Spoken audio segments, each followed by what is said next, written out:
ये कहानी है एक हेज़न नाम की लड़की की जिसको थायराइड कैंसर हुआ था और वह कैंसर धीरे धीरे उसके लंग्स तक पहुंचने लग जाता है, जिसकी वजह से उसे सांस लेने में भी परेशानी हो जाती है। इसीलिए वो अपने साथ एक ऑक्सीजन बैग कैरी किया करती थी और हेज़न काफ़ी चुप रहने लग जाती है और वो घर से बाहर भी नहीं निकलती। लेकिन वो बार बार एक ही किताब पढ़ती रहती है। यहाँ पर इसकी मॉम सोचती है कि उनकी बेटी काफ़ी परेशान रहने लगी है, इसीलिए उसकी मॉम उसका हौसला बढ़ाने के लिए एक ऐसी जगह लेकर जाती है जहाँ पर उसके ही जैसे कुछ लोग होते हैं और वह वहाँ पर ऑगस्टिस नाम के लड़के से मिलती है जिसे बोन कैंसर हुआ था, जिसकी वजह से उसके पास एक पैर नहीं था और वह एक आर्टिफिशियल लेग की मदद से चल पा रहा था। लेकिन अभी तक उसकी बॉडी में कैंसर नहीं फैला था और वो यहाँ पर अपने एक फ्रेंड के कहने पर आता है जो कि इसी ग्रुप में है और उसका नाम आइजैक होता है और आइजैक की एक आंख नहीं होती है।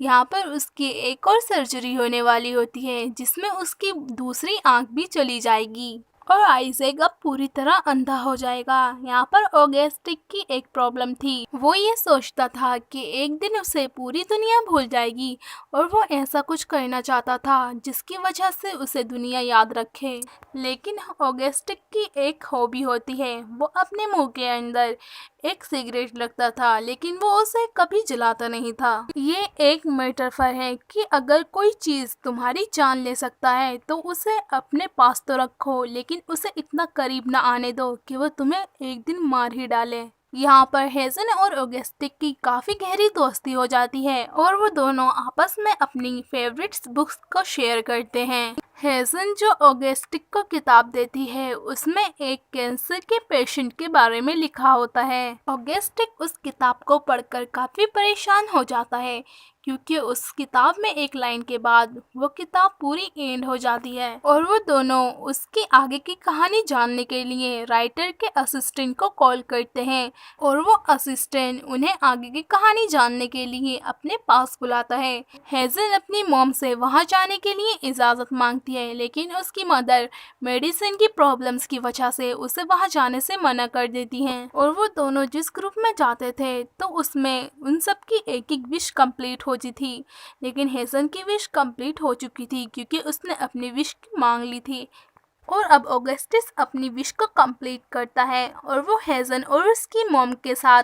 उस असिस्टेंट के पास जाता है और जब वो वहाँ पर पहुँचते हैं तो वो उस असिस्टेंट के लिए एक होटल में डिनर ऑर्गेनाइज करते हैं। यहाँ पर ऑगस्टिक हेज़न को बताता है कि वो अब उसे पसंद करने लगा है। हेज़न ये सुनकर काफ़ी इमोशनल हो जाती है और ये दोनों अगले ही दिन उस राइटर के पास जाते हैं। राइटर हेज़न की मेडिकल कंडीशन देखने के बाद उन दोनों से काफ़ी अकड़ कर बात करने लग जाता है और वो दोनों वहाँ से बाहर निकल जाते हैं। यहाँ पर राइटर की असिस्टेंट उन दोनों के पास आती है और उन दोनों से उसके बिहेवियर के लिए माफ़ी मांगने लग जाती है और अब उसकी असिस्टेंट उन्हें एनाबेल के घर लेकर जाती है जो कि अब एक म्यूजियम बन चुका था और वो दोनों वहाँ से आने के बाद थोड़ा सा रोमांटिक टाइम आपस में स्पेंड करते हैं और अगले दिन ऑगस्टिक हेज़न को बताता है कि उसकी बॉडी में अब कैंसर का इफेक्ट दिखने लगा है और अब वो ज़्यादा दिन इस दुनिया में नहीं रह सकता।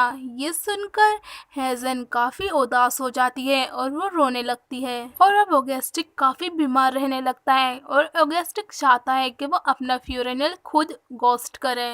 और वो हेज़न के साथ मिलकर ये फ्यूनरल ऑर्गेनाइज करता है और 8 दिन के बाद ही ऑगस्टिक की डेथ हो जाती है और वहाँ पर उसका ऑर्गेनाइज करने के लिए उस बुक के राइटर भी आते हैं और ऑगस्टिक की ये इच्छा थी कि वो उसके फ्यूनरल में आए और हेज़न को उस किताब की एंडिंग बताएं और जो उस किताब में एक कैंसर पेशेंट का जिक्र होता है तो वो राइटर की खुद की बेटी थी और अब इस दुनिया में उसकी बेटी नहीं है। यहाँ पर ऑगस्टिक को पता था कि वो हेज़न के फ्यूनरल तक जिंदा नहीं रहेगा, इसलिए वो हेज़न के लिए एक लेटर लिखता है और इस लेटर में वो होता है जो कि वो उसके फ्यूनरल में बोलना चाहता था।